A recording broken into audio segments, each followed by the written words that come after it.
Oi pessoal, tudo bem? Professor Rodrigo Eustáquio aqui. Hoje nós vamos falar de aplicações duas vezes diferenciável, né? Acho que essa aqui vai ser a última aula desse módulo. Então o nosso objetivo é entender um pouquinho de aplicações duas vezes diferenciável e ver as relações que tem, né, desse tipo de aplicação com o espaço dos tensores e poder aplicar nos métodos numéricos que nós vamos ver no módulo 3, ok?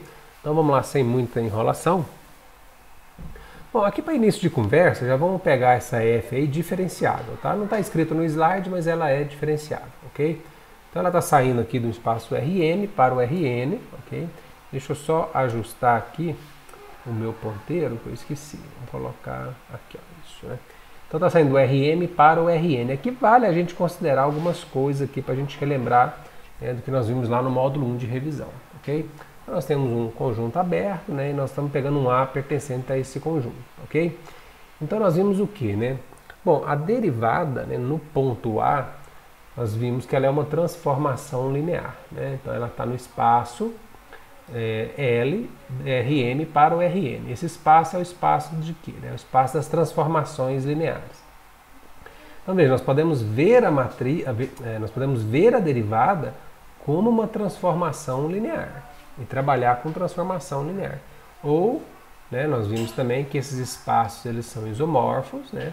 Então nós vamos ver a derivada como uma matriz no espaço n por m, tá certo? Então por que eu estou enfatizando isso aqui? Porque a gente pode trabalhar toda a teoria com transformação linear, né, que é o que tem de fato, né, nos livros clássicos de análise, né?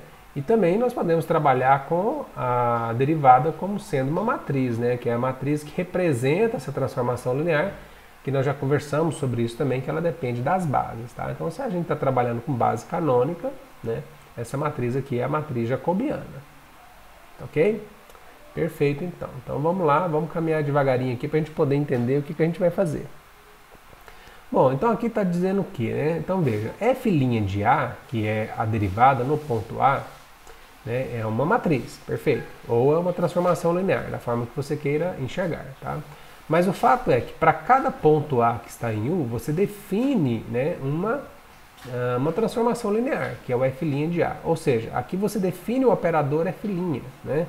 Então o operador f' é um operador que está saindo aqui, né, o domínio U, né, tá, o Rm, para o espaço das transformações lineares, tá certo?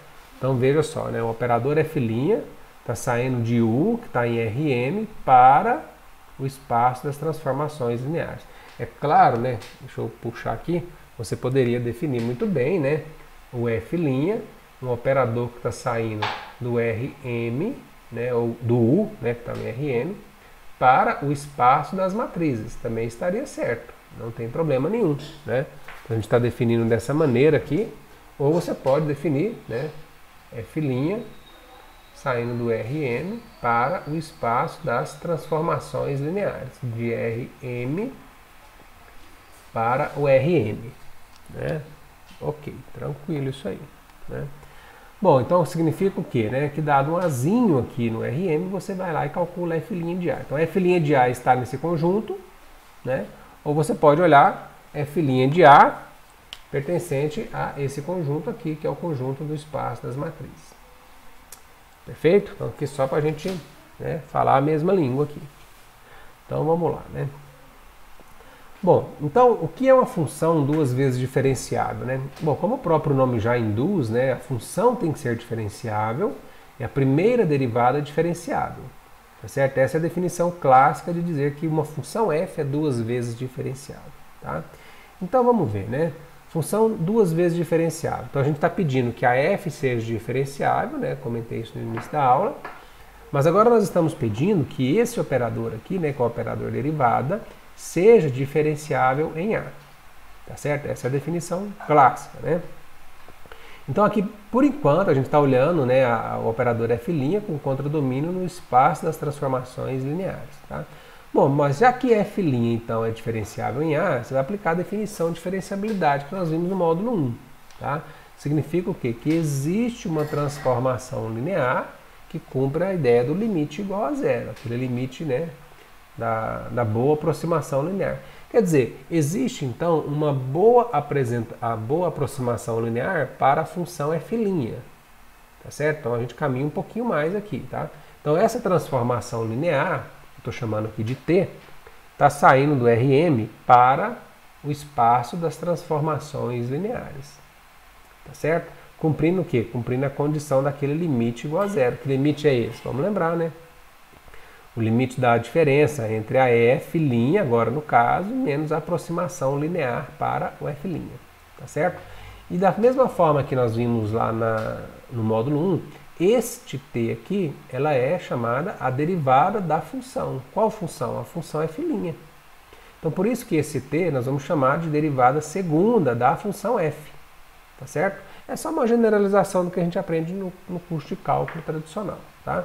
Bom, então vamos notar o seguinte, ó. Esse t, que é a segunda derivada de f, veja, t está saindo do Rm para o espaço das transformações lineares. E esse t é uma transformação linear por definição de diferenciabilidade. Então quer dizer que o f duas linhas de A, ele mora em qual espaço, né? Ele mora no espaço das transformações lineares, que sai do Rm, para o espaço L de Rm em Rn. Tá certo? Então é uma transformação linear que está saindo de Rm para o espaço das transformações lineares Rm em Rn. Tá certo? Isso é o que tem nos livros clássicos de análise. Tá? Então, fazendo uma observação entre este espaço aqui, né, e o espaço das aplicações bilineares, existe um isomorfismo natural entre esses espaços aqui. A gente pode olhar até pelo fato de ter a mesma dimensão, né? Mas o que é apresentado em livros de análise é o que? Né? Que a segunda derivada você enxerga então como uma aplicação bilinear, que está saindo do espaço Rm para de Rm, cartesiano Rm, para o Rn. Tá certo? Então, ou seja, né? Deixa eu puxar aqui, ó. Você vai enxergar então a segunda derivada no ponto A como uma aplicação que está saindo de Rm, né? Cartesiano Rm, para o Rn, tá? A nossa função f, né? Nossa função f é a função que está saindo do Rm para o Rn, né? Bom, e por que é importante enxergar como aplicação bilinear, né? O que acontece? Acontece o seguinte, que a relação que é explicada nos livros é que, além de existir esse isomorfismo que eu acabei de comentar, ele relaciona, então, o operador derivada, que é o f duas linhas, né, e a diferencial, tá? Então, por isso que ele faz essa análise, né? Não é o caso que nós vamos fazer aqui, tá? Só para poder deixar claro, a gente enxerga a segunda derivada como uma aplicação bilinear, né? Ok, uma aplicação bilinear desse tipo aqui. Porque o que acontece? O que acontece é o seguinte, ó, dado u e v aqui, você vai calcular f duas linhas, né, de A, que é a função, né, aplicado em u e v, tá certo? E essa conta aqui, ele relaciona, né, os livros de cálculo, de análise, geralmente relaciona então com a diferencial segunda, tá certo? Então ele faz uma distinção no início ali, depois ele mostra que é a mesma coisa, tá? Mas não é esse o objetivo nosso. O nosso objetivo é fazer o seguinte, ó. Nós já vimos que o espaço das aplicações bilineares, né, é isomórfico com o espaço dos tensores, tá? Aqui eu já estou colocando uma ordem adequada, né, que a gente vai trabalhar, tá?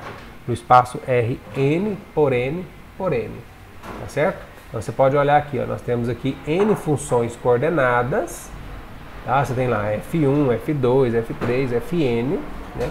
E os vetores aqui são no espaço Rn, tá certo? Então guarda isso aqui, tá? Para a gente poder fazer uma análise, tá? Bom, qual que é a ideia então, né? Como é que nós vamos construir a segunda derivada? Ah, professor, então ok, entendi que a segunda derivada é uma transformação linear, né? Via isomorfismo, aplicação bilinear neste espaço aqui, e agora a gente está argumentando, né, que a segunda derivada pode ser vista também como um tensor, né? Então nós vamos tentar construir esse tensor, tá certo? Bom, nós poderíamos então trabalhar com aplicações bilineares e construir toda a teoria, né? Isso aí é o que tem nos livros de análise, que eu já estudei, é isso aí, tá? Mas eu vou preferir fazer aqui, é o que eu fiz nos meus trabalhos também, trabalhar com a segunda derivada como um tensor, né? Então, para a construção de um tensor, a gente tem que entender então como que você deriva uma matriz, tá certo? Porque nós vamos fazer o quê? Nós vamos derivar a matriz jacobiana, tá? Então, qual que é a relação? A relação é essa aqui, ó. Você tem que a primeira derivada, que é uma transformação linear. Vamos olhar agora, né, a derivada como uma matriz, tá certo?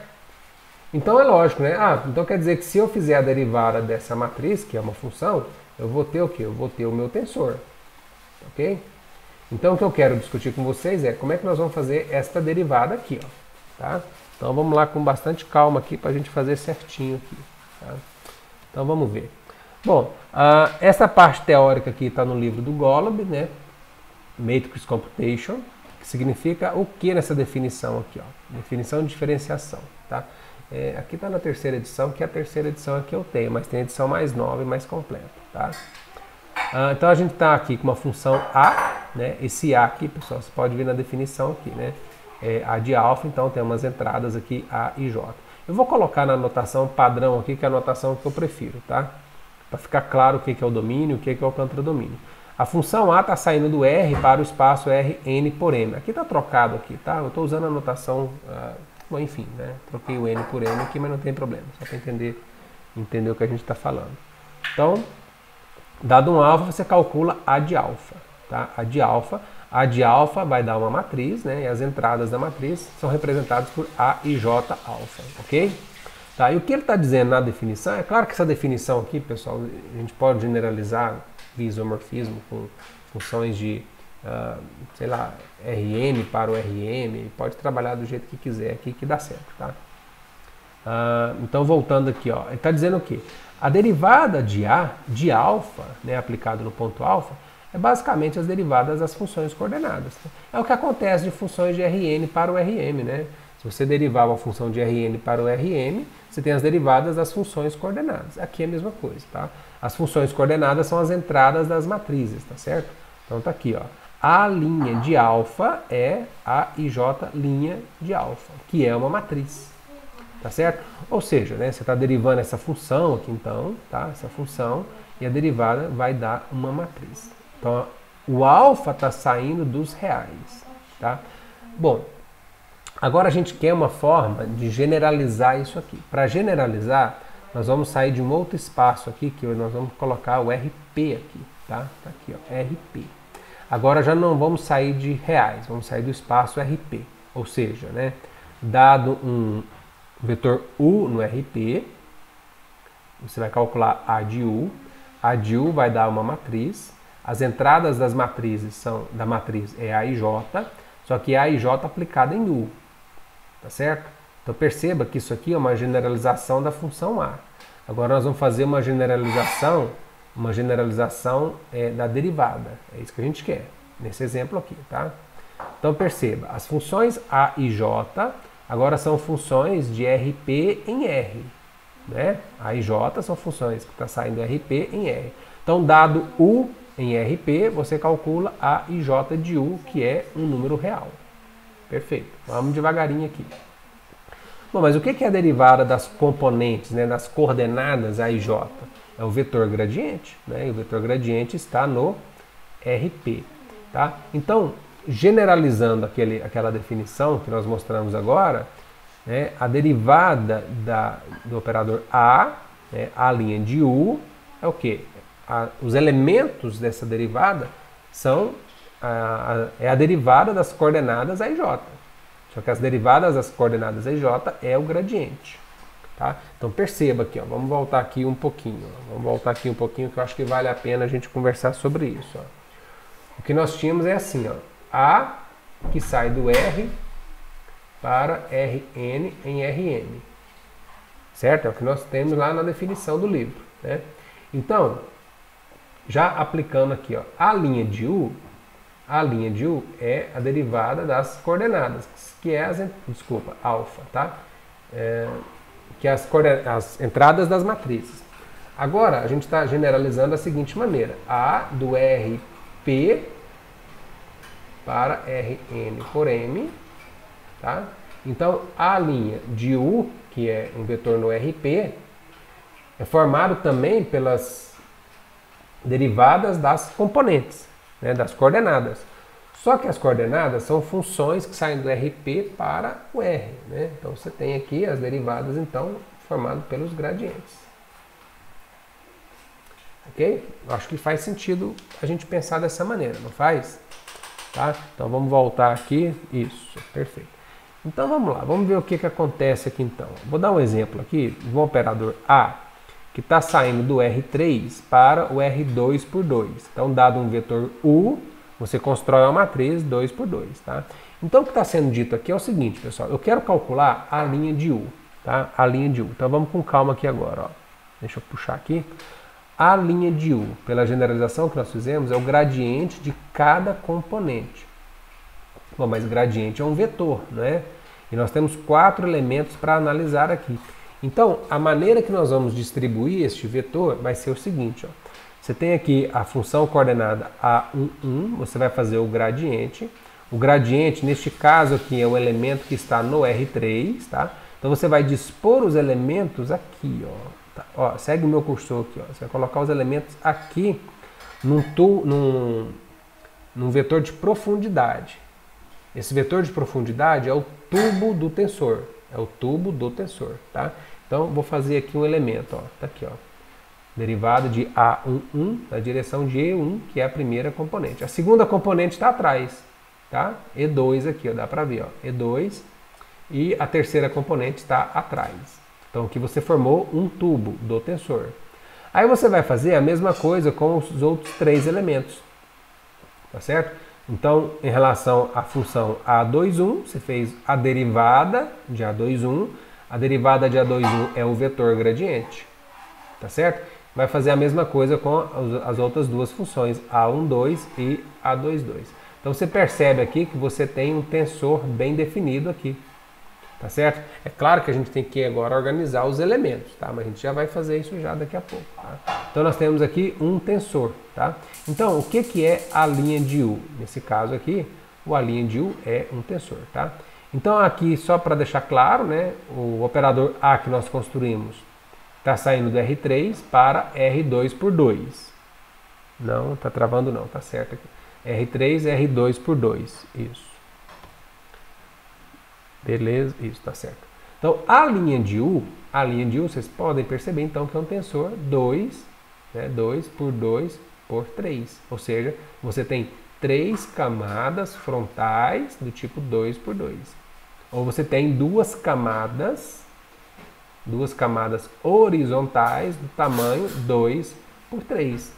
Tá percebendo? Duas camadas horizontais, né, que é uma em cima aqui e outra embaixo, do tamanho 2 por 3. O que é esse 2 por 3 aqui, ó? Né, esse 2 por 3. Vamos olhar aqui, ó. Você tem 2 linhas e 3 colunas para cada camada horizontal. Tá? Já vamos dar um exemplo com funções aí para a gente ver, tá?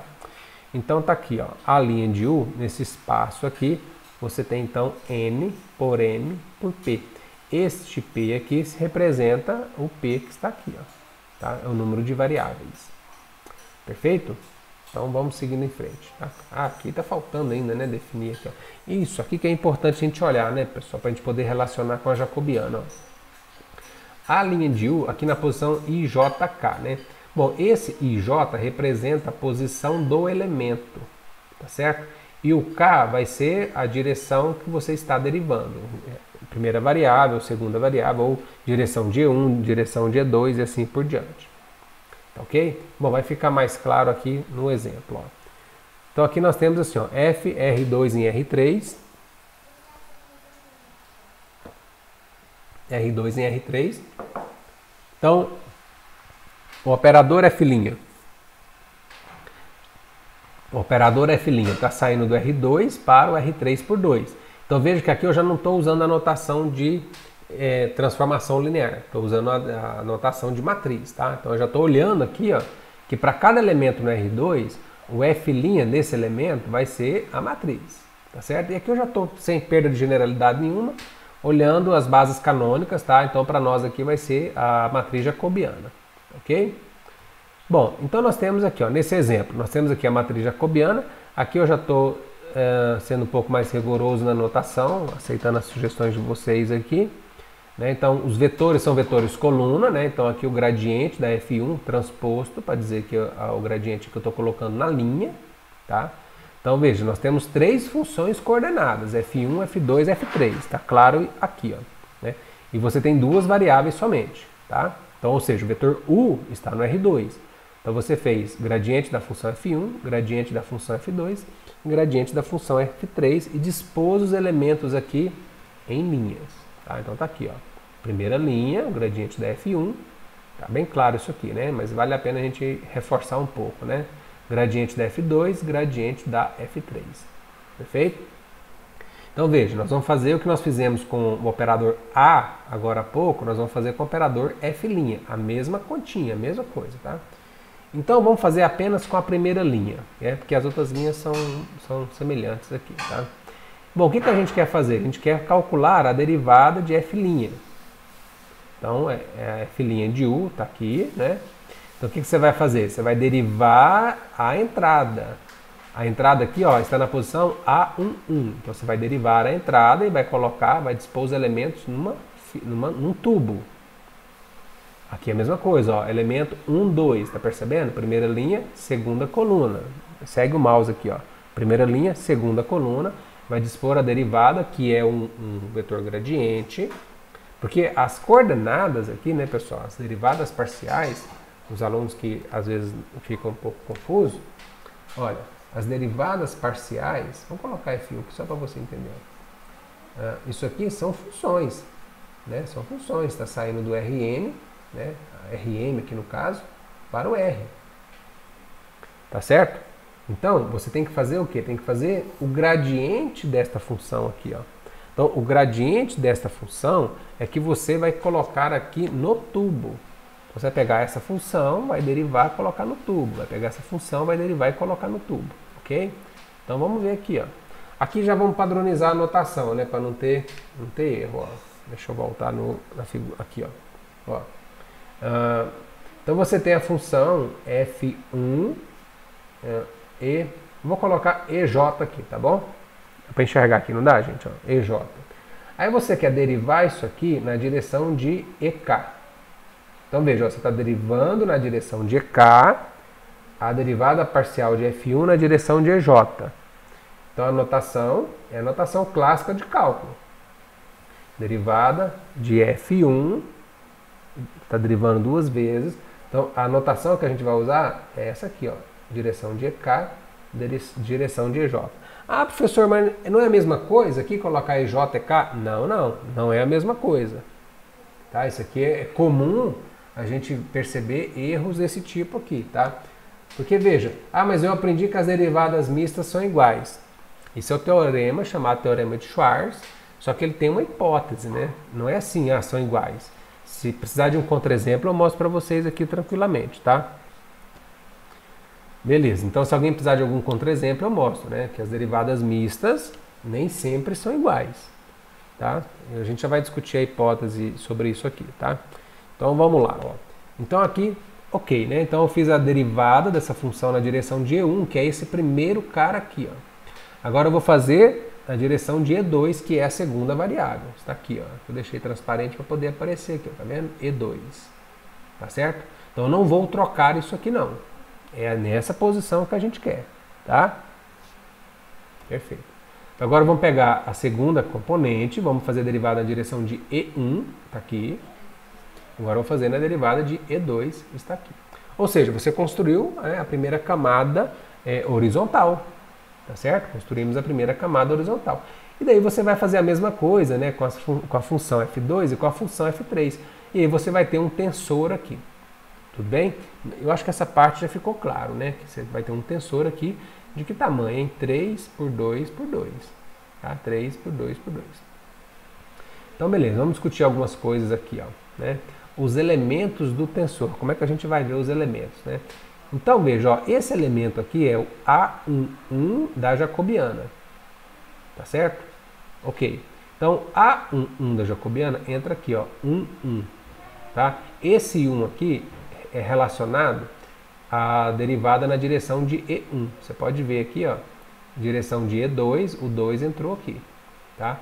Aqui também, ó, esse elemento aqui, ó, é o A1, 2, né? Primeira linha, segunda coluna da jacobiana. Entrou aqui, ó, primeira linha, segunda coluna. E esse 1 aqui significa que você derivou a relação à primeira variável. Esse 2 que está aqui em cima, você derivou a relação à segunda variável. Tá claro? Perfeito, né? Então nós temos aqui, ó, TIJK é o gradiente da função derivada parcial de FI na direção de EJ. E onde que entra o K? Bom, o K é a derivada na direção de EK, tá certo? É o elemento, tá? Aqui, pessoal, na verdade ficou errado aqui, né? O TIJK é um elemento, então não é o gradiente, tá? Vocês desculpa aqui, ó, apaga isso aqui. Tá? Eu não vou fazer outro vídeo que não há necessidade, que eu já estou me explicando aqui. Então não é o gradiente. O gradiente é tudo isso, né? Ficou errado mesmo aqui, ó, tá? É só essa parte aqui, ó. Só essa parte aqui, ó, derivada segunda aqui de FI, direção de EK, direção de EJ aplicada em U, tá? É claro que o T aqui depende de U naturalmente, tá? Então isso aqui, ó, deleta. Ok? Deleta essa parte aqui que ficou errado, tá? Então só isso aqui, ó. Beleza? Então tá. Bom, agora vamos calcular, né, a derivada segunda da função F1, tá? Aqui eu estou usando a notação que a gente utiliza em otimização, tá? Que é o nabla 2, mas esse aqui é a hessiana, né, da função F1. E o que é a hessiana? Bom, você pega a primeira componente, faz o gradiente dela, põe na primeira linha, né? Então pega a segunda componente, faz o gradiente na segunda linha. Então fazendo isso aqui, você tem essa matriz aqui.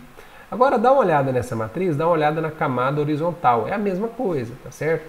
Né? Só que não é transposta. Aqui você tem, ó, a camada horizontal, você olha aqui como coluna, né? E aqui você está olhando linha. Então essa linha aqui, ó, é a mesma linha que você tem aqui. E a segunda linha é essa segunda linha aqui, ó. Ok? Então tá aqui, ó, né? A hessiana é a primeira camada horizontal do tensor, quando você olha o tensor como um todo, tá? Então vamos seguindo em frente, né? Então o tensor, como eu comentei, é o tamanho 3 por 2 por 2. Perfeito, né? Então vamos ver aqui, ó. Bom, aqui agora eu estou colocando uma condiçãozinha aqui que é função de classe C2, né? Função de classe C2. O que significa isso? Que a segunda derivada é contínua, né? Então isso aqui é a hipótese, né, para provar o teorema de Schwarz. Se a segunda derivada é contínua, aí sim você prova que as derivadas mistas são iguais. Perfeito? É uma condição suficiente para garantir isso aí, tá? Então nós temos aqui a matriz jacobiana, 3 por 2, e nós temos o tensor, né, que representa a segunda derivada aqui na base canônica, tá? 3 por 2 por 2. Então vamos fazer alguma conta aqui, ó. Dado um vetor V no R2, perceba o seguinte, ó. Dado um vetor V no R2, você pode fazer que tipo de conta? Tensor, produto tensor por V, modo 2 e modo 3. Tá certo? Tensor modo 2 e modo 3. Tá? Então você pode fazer as duas. Agora, por que elas são iguais? Né? Quem que me explica aí por que são iguais? Aqui já está o segredo. Ó. A função é de classe C2. Se a função é de classe C2, significa o quê? Que a hessiana é simétrica. Né? As derivadas mistas são iguais. Bom, mas o produto tensor pelo vetor modo 3 vai dar vetor V camada horizontal transposta. Tá? E aqui vai dar, eu não lembro a ordem agora, mas aqui vai dar vetor V transposto e a camada horizontal. Então elas são iguais. Tá certo? As hessianas, né? As hessianas ali nas camadas horizontais, elas são simétricas. Então tanto faz multiplicar. Acho que eu lembrei aqui, ó. Deixa eu te mostrar aqui rapidinho. Então, uma vai dar vetor V transposto, camada horizontal. Vou colocar um aqui, tá? Pontinho, pontinho. E a outra vai estar vetor V transposto, F, duas linhas, pontinho, pontinho, pontinho, pontinho, transposto. Isso aí. Tá? Então, quer dizer, se a função é de classe C2, que é a hipótese que nós estamos tomando, essa matriz aqui, ó, ela é igual a essa. Definição de simétrica. Perfeito? Então, multiplicar modo 3, multiplicar modo 2, dá na mesma, tá? Então, aqui nesse exemplo aqui, nós temos 3 linhas, tá? E cada linha, como eu comentei agora escrevendo aqui, é o vetor transposto e a camada horizontal, que é a matriz hessiana. Então, você tem aqui 3 por 2, tá? Agora, se você multiplicar, né, essa matriz aqui por um vetor W, você vai ter aqui multiplicar as linhas pelo vetor W. Tá certo? Bom, e por que essa parte aqui é importante? Porque essa parte aqui é onde vai aparecer, né, a fórmula de Taylor de segunda ordem. Né? Você tem lá tensor, que é a segunda. Bom, aqui, poxa, aqui eu não mudei a notação, eu digitei aqui, me perdoe pessoal, ó. Aqui eu usei a notação do meu trabalho, mas eu tô querendo usar a notação com vocês só F duas linhas, tá? Agora eu reparei aqui, ó. Esta formulazinha aqui, eu estou usando tensor, tá? Mas é o F duas linhas, tá certo? F duas linhas, eu acabei comendo bola aqui e não mudei a notação, tá? Então aqui F duas linhas vezes o vetor V vezes o vetor W. Espero que não faça confusão aí, tá? Então repetindo, ó. Essa notação que eu estou usando aqui é a segunda derivada, tá? É porque alguns trabalhos usam assim, a jacobiana chama de J, tá? Aqui nesse trabalho que eu tinha feito, que eu só peguei e colei aqui, ó. Eu usei T no trabalho, mas eu estou querendo usar com vocês aqui o F duas linhas, tá? Mas acho que ficou claro aqui o que é, né? Tá? Então você tem V transposto hessiana vezes W, tá? V transposto hessiana vezes W, V transposto hessiana vezes W. Então esta formulazinha aqui vai aparecer no polinômio de Taylor de segunda ordem, tá certo? E é esta conta aqui que a gente faz, V transposto hessiana W, ok? Então fechamos por aí, pessoal. Espero que não tenha ficado confuso essa parte aí, espero mesmo de verdade, tá? Olhar a segunda derivada como tensor, manipular isso aí, né, computacionalmente ajuda bastante, tá? Pelo menos para mim funcionou bem, tá? Eu vou deixar uma listinha de exercícios, né, de praxe aí a cada fim do módulo, só para controlar a frequência, né, para não dar certificado para quem nunca assistiu a aula aqui, tá? Vamos fazer aquela avaliação, espero que tenha atingido alguns anseios de vocês aí, da parte da avaliação do módulo 1. Professor, experimenta isso, experimenta aquilo, tentei, né, ajustar as coisas aqui, tá? E no módulo 3 agora nós vamos começar com a parte numérica, né, parte dos métodos numéricos que envolvem tensores, tá? É muito bom, o trabalho é esse, né? É bem legal essa parte aí, quando você começa a perceber o que dá para fazer com tensor, mudar tensor. Tá? Espero que tenha feito sentido para vocês essa conversa nossa aqui, ok? Pessoal, agradeço de coração aí, fim do módulo 2, vamos começar o módulo 3, tá? Um abraço.